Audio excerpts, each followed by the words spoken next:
not every athlete. What about something like squat, bench, deadlift, those kinds of things? You think they're important? Yeah, so I mean, they've been the staples right my whole career. And they are the staples of strength movement. Like if you can squat, hinge, and press, right? As far as like the strength of the organism goes, and you're going to increase it, right? So they're the most potent lifts. So if you're going to spend your time in the gym doing something and you want a strength stimulus, why not use the most potent lifts? What I will say is I've come away from the squat because it just didn't agree with me personally. Most bobsledders are very big squatters. The full squat is like, it's just a staple within bobsled, the full squat, like Olympic style full squat. Yeah. So early on, I really tried to full squat a lot. And a lot of the teammates that I was with that were kind of sprint-based guys, long femurs, stuff like that, they tried to do the same thing. And most of them didn't get on as well with it as some of the guys that were built differently, who'd been squatting for longer, had kind of shorter legs, stuff like that. Yeah. But I came away from squats just because it just, for whatever reason, it didn't particularly agree with me. Like, I just don't feel good after squats. I ran into a lot of injury issues that I don't know. There was always a correlation to me that I was squatting a lot and that my lower back, SI joint, groins would get a little bit banged up. Like maybe I just didn't have the stability for whatever reason at the bottom of the lift to do those. So towards the end of my career, I've been a lot more strong on the hinge. And initially I didn't like to do that because what I learned, unlike the Charlie Francis forums years ago, was like he liked to squat because it was essentially less competitive on the posterior chain than like a power clean or a deadlift. It's like if you're going to go and sprint, your hamstrings need to be relatively fresh or you're going to blow up. I just didn't find that rung true with me. If I'm doing a heavy hinge movement, I'm usually good to go. And I don't find my hamstrings blowing up from it.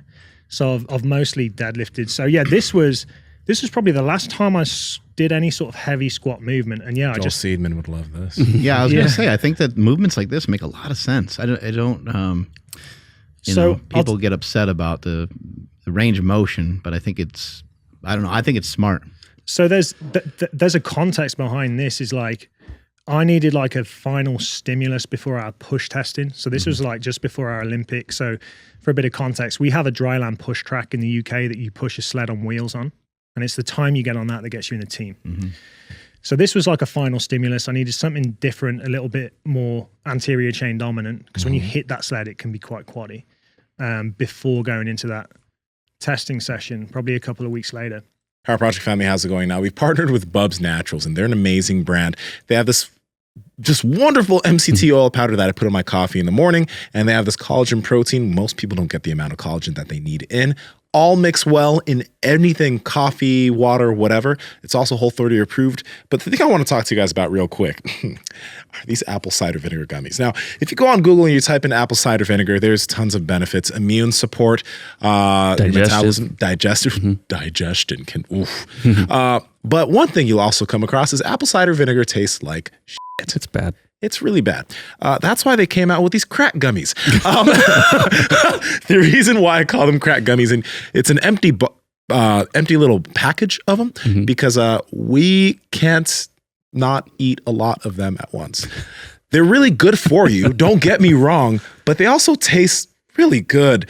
And it's hard to only eat 2 at once, and the serving size is 2. So you guys should get this. You should only have 2.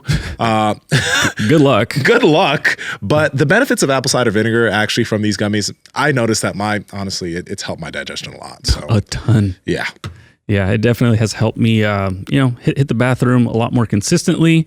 Mark always talks about, may your shits be tapered, and I guarantee you with those, they will be. They will be. But just, please don't eat the entire bottle the way we do, but they're that good. And, I have tried apple cider vinegar and all that stuff, and it made me sick. I felt real bloated, and I couldn't be consistent with it. With this, it's very easy to stay consistent. We're too consistent. A little bit too consistent, yeah. But head over to bubsnaturals.com and make sure you guys enter promo code PowerProject to save 20% off your entire order. Again, bubsnaturals.com, promo code PowerProject to save 20% off. Links to them down in the description, as well as the podcast show notes.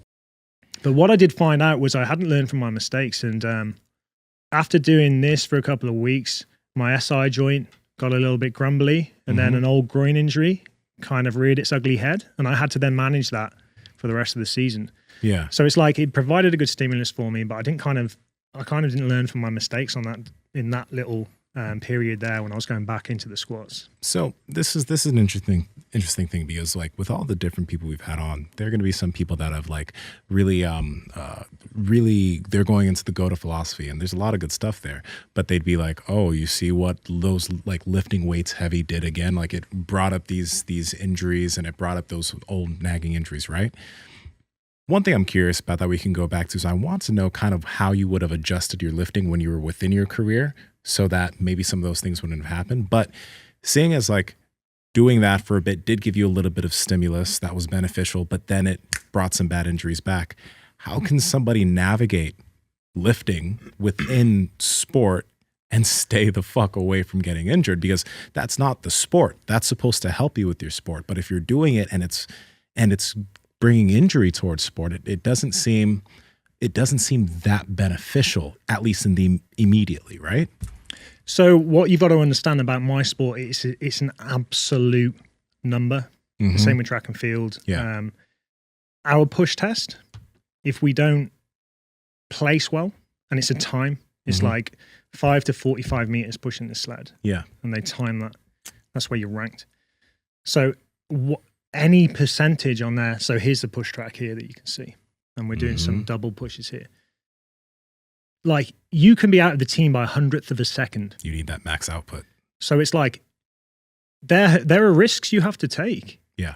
It's different in a sport that's like a field sport. Uh-huh. Right? You can get around that. You don't have to be like that 1% quicker. You can get around that. Whereas this is absolute. This is about absolute output. Mm-hmm. And if I was 1% off, I wouldn't be making the team. Like I had to go above and beyond, especially like I wasn't built to do this. My competitors are 220 to 240 pounds. Some of them have run sub 10 for the 100 meters. Yeah. I was not built to do this. Like I had to go above and beyond to really be successful here. And I pushed myself to the absolute limit. This is very different. Yeah. This isn't the same standing. type of sport. It's not, you're not moving in, hey, how's it? Sorry. I'm not going to whisper.